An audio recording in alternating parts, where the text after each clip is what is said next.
教皇と皇帝の権力闘争。カノッサの屈辱は、教皇と皇帝の間の権力闘争のクライマックスであり、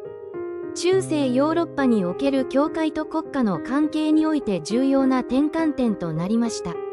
11世紀の統治権闘争、教会職位に関する任命権をめぐる争いは、教皇グレゴリウス7世と皇帝ハインリヒ4世の間で激化しました。教皇は教会の自立を強化しようとし、皇帝は世俗権力の維持を図りました。グレゴリウス7世は1075年に辞任勅令を発し、皇帝の教会職位任命権を否定しました。これに対しハインリヒ4世は反発し、1076年に教皇を廃位すると宣言しましたが、これが両者の対立を最高潮に達させました。教皇と皇帝の権力闘争は、カノッサの屈辱という歴史的事件へとつながり、中世ヨーロッパの政治構造における教会の地位を高める結果となりました。投獄された皇帝ハインリヒ4世。ハインリヒ4世が教皇に対して反旗を翻した結果、破門され、その権力は極めて脆弱な状態に陥りました。破門されたハインリヒ4世は、教皇グレゴリウス7世によって信仰共同体から排除され、これにより彼の支配は正当性を失いました。多くの領主がハインリヒから離反し、彼の権力は著しく衰えました。破門後、ハインリヒ4世は自身の権力を回復するため、1077年にカノッサ城へ向かい、教皇グレゴリウス7世に対して謝罪と和解を求めました。この時の彼の行動は、後にカノッサの屈辱として知られるようになりました。ハインリヒ4世の投獄と破門は、中世における教皇権力の強大さを示す事件であり、カノッサの屈辱へとつながる重要な背景となりました。動画の途中ですが、チャンネル登録、評価をいただけましたら嬉しいです。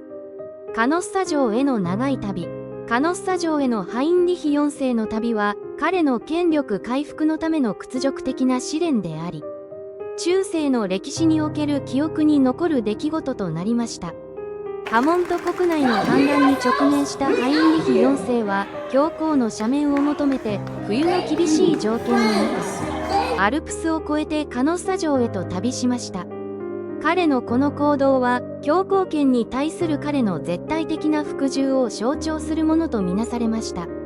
1077年の寒さ厳しい中、ハインリヒ4世は数日間、カノッサ城の外で待たされ、教皇グレゴリウス7世の前で謝罪し、赦免を請いました。この出来事、ハインリヒ4世の屈服と教皇グレゴリウス7世、ハインリヒ4世のカノッサ城での屈服は、教皇グレゴリウス7世との権力闘争における一時的な敗北を象徴しています。これは、中世ヨーロッパの教皇権の強大さと皇帝権の相対的弱体化を示す出来事でした。ハインリヒ4世は、自身の破門を解くために、厳冬の中、アルプスを越えてカノッサ城に到着し、教皇グレゴリウス7世の前で謝罪と許しを求めました。この行動は、当時の教皇権の権威と皇帝が直面していた政治的危機を反映しています。ハインリヒ4世は、カノッサ城の門外で3日間足止めされ、謙虚な姿勢で教皇の赦免を待ちました。この出来事は、彼が教皇の権威に屈したことを世間に示し、公正カノッサの屈辱として広く語り継がれるようになりました。ハインリヒ4世の屈服は、中世の政治史における教皇権と皇帝権の関係の複雑さを浮き彫りにする事件であり、教皇権の頂点を象徴する出来事とされています。教皇の前での屈辱的な謝罪。教皇グレゴリウス7世の前でのハインリヒ4世の屈辱的な謝罪は、中世ヨーロッパにおける教皇権の権威を強化し、世俗権力と教会権力の関係における新たな前例を作り出しました。ハインリヒ4世が教皇の前で言った謝罪は、単に個人的な屈服以上の意味を持っていました。これは、世俗の最高権力者である皇帝が教皇権に服従するという象徴的な出来事であり、後の教会と国家の関係に影響を与えました。ハインリヒ4世は、バレフット裸足で教皇の前に立ち、破門解除を請いました。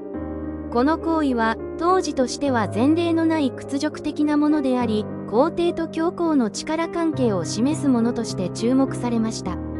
この屈辱的な謝罪は中世ヨーロッパの政治文化において重要な転換点となり、教皇の精神的及び道徳的権威が世俗的権力に優越することを示しました。教皇と皇帝の和解？カノッサでの出来事は一時的な和解には見えましたが、実際には教皇と皇帝の間の根深い対立を解決するものではありませんでした。これは後の両者の関係においてさらなる衝突を予兆していました。ハインリヒ4世の謝罪後、短期的には破門が解除され和解が成立したように見えましたが、根本的な権力闘争の問題は未解決のままでした。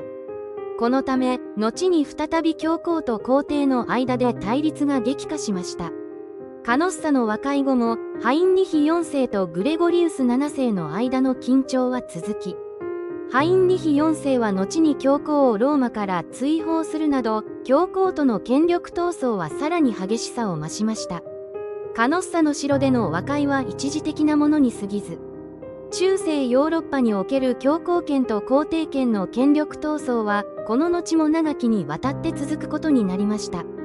教皇権と皇帝権の関係の変化。カノッサの屈辱は、教皇権と皇帝権の関係において大きな転換点を示し、教皇権の優越を確立する重要な事件となりました。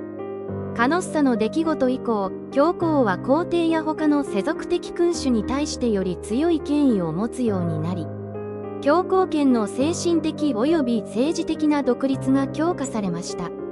これは中世ヨーロッパにおける教会と国家の力関係の再定義に寄与しました。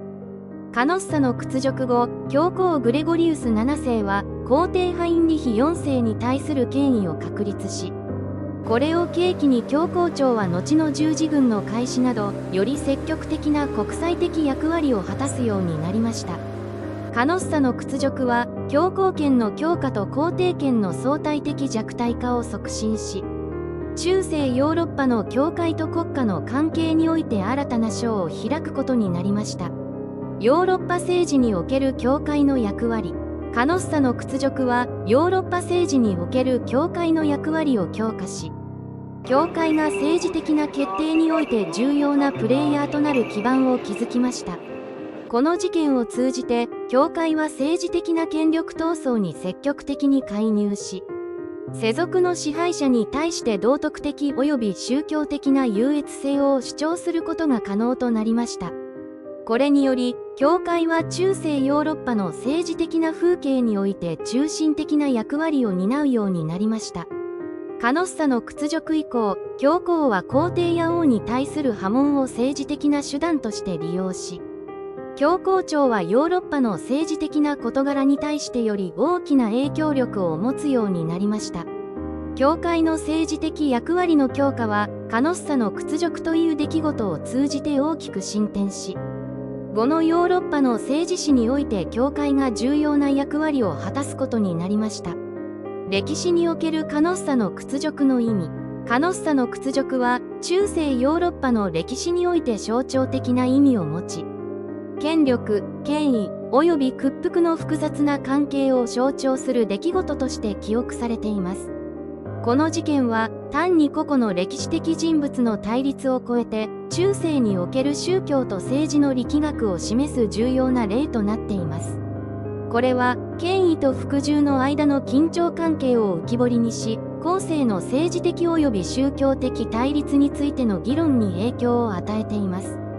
ハインリヒ4世のカノッサでの行動は、強力な皇帝が教皇の前で屈服したという象徴的なイメージを生み出し、このイメージは後の世代における教皇と皇帝の関係の理解に大きな影響を与えました。